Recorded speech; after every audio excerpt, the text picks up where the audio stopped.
So Madison Cawthorn lost his election and Trump is no longer a kingmaker in the Republican Party. Yay, right? Well, not so fast. Let's talk about it in today's video.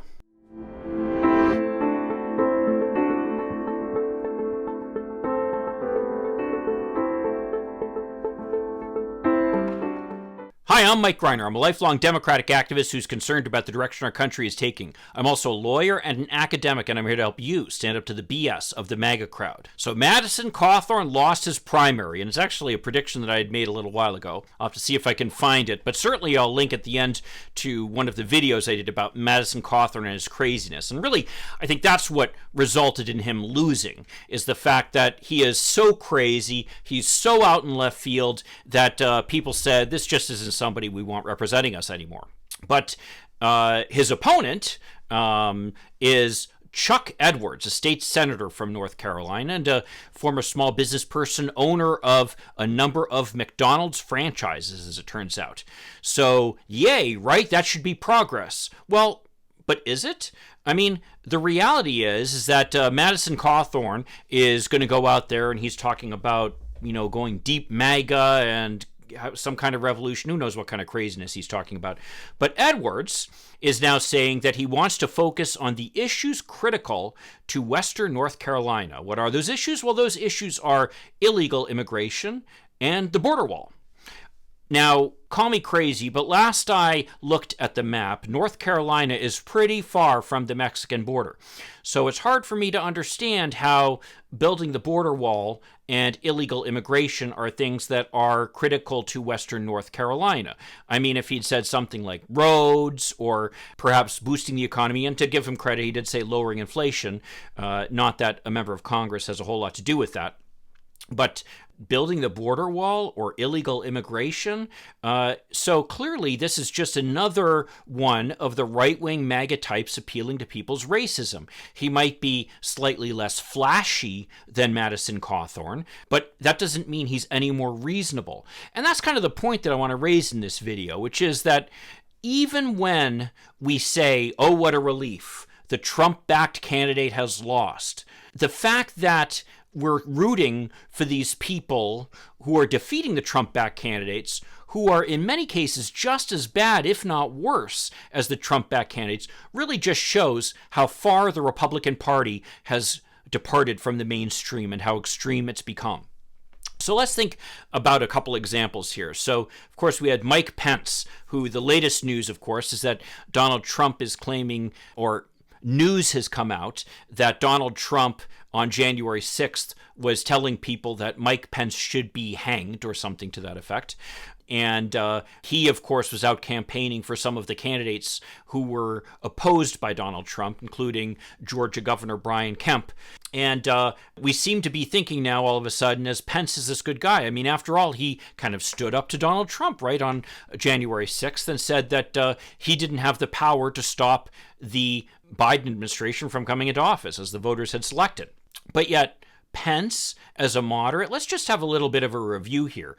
This is Mike Pence, who is a right-wing, ideological, evangelical type who is violently opposed to the rights of the LGBTQ. In fact, he has stated he's opposed to marriage equality, and he supported a law that allowed discrimination against the LGBTQ. You might remember those various laws that passed a number of states where there were allowances for small businesses to refuse to be involved in the marriage ceremonies of different gay couples, for example.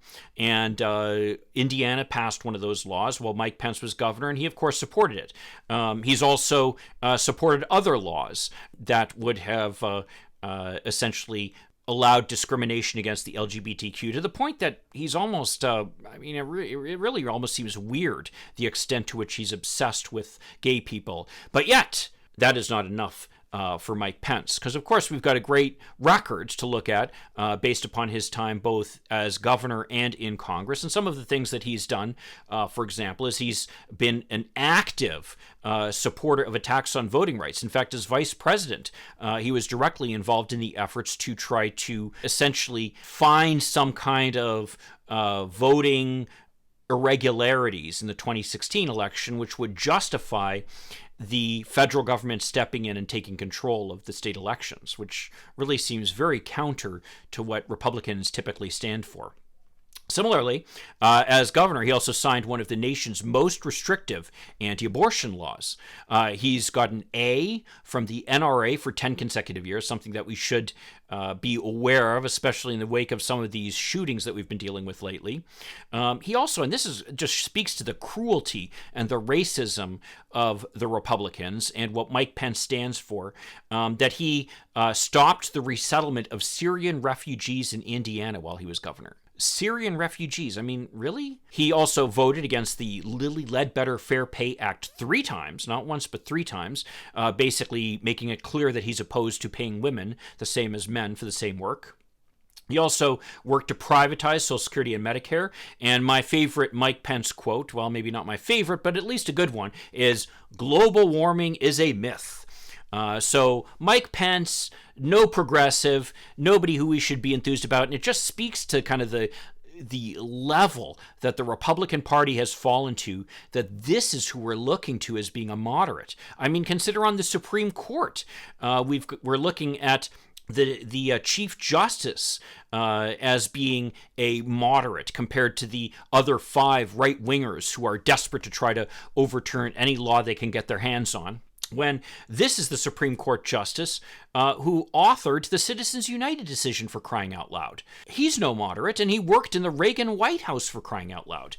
Then we have Brian Kemp, who basically imposed a smashing defeat upon the choice of Donald Trump, former U.S. Senator David Perdue, and he defeated him by almost 50 points. 50 points. It's kind of funny, actually. I read somewhere where he had said that when asked about his standing in the polls, there's no way I'm down by 30 points. Well, in reality, he was down by 50 points. So much for that. But Perdue built his entire campaign around Donald Trump and his big lie. And it's my hope that Donald Trump's pressuring these candidates to continue to advocate his big lie that he won the 2020 election and to try to relitigate that election is going to be something that's a problem for Republicans going forward. I mean, look at what happened with Mo Brooks in Alabama. Mo Brooks was one of the most vehement advocates for Donald Trump actually speaking at the rally in January 6th and giving the partisans red meat to urge them to go to the Capitol and invade. And yet, because of the fact that he didn't want to continue to relitigate the 2020 election, Donald Trump turned his back on him and rescinded his endorsement. Well, that did not stop Mo Brooks from making it into the runoff election. But again, we have to ask ourselves, we're rooting for Mo Brooks? Mo Brooks actually spoke at the January 6th insurrection. This is not a moderate. So let's go back to Georgia for a second here and talk about Brian Kemp, who with his smashing victory against David Perdue really showed Donald Trump, right? Yay. But yet, Brian Kemp is the guy who's probably done more harm to voting access in this country than anyone other than Donald Trump. For example, to make sure that he was elected governor in 2018 over Stacey Abrams while he was Secretary of State running for the governor's office, he removed over 107,000 voters from the rolls prior to the election, all voters who otherwise would have been able and willing to vote. And these voters who were removed from the rolls were mostly in Democratic areas. Boy, that's a surprise. He also signed Senate Bill 202. This is the Senate bill famous for criminalizing the handing out of food and water to voters while they're standing in line at the polls. It also created all kinds of unnecessary limits on ballot drop boxes and gave Republican legislators enormous power over the institutions that oversee the elections, basically getting in the way of the local county offices that previously had done that, which is particularly critical in Fulton County, where Atlanta is located and where, of course, President Biden and the two Democratic Senate candidates were able to run up the margins that allowed them to win the state. So we're rooting for Brian Kemp? I mean, for all of Donald Trump's bluster, this guy has actually done the damage to our voting system. So the point of this rant is we have to look at the people who are defeating these Trump-backed crazies. I mean, this is not an example of a moderate winning the election. This is an example of an extreme MAGA supporter defeating another extreme MAGA supporter who has just licked the boots of Donald Trump a little bit more. The truth is that the Republican Party has moved so far out of the mainstream of American society at this point that they really are an existential threat to our democracy. And supporting any of them, whether they're the choice of Donald Trump or the establishment, is little more than choosing what you're going to use to kill yourself. Pick your poison, right? Well, in memory of Madison Cawthorn and his brief political career, why don't you check out this video over here where I talk about some of his scandals. I'll see you then. In the meantime, let's hope for continued progress. Thank you.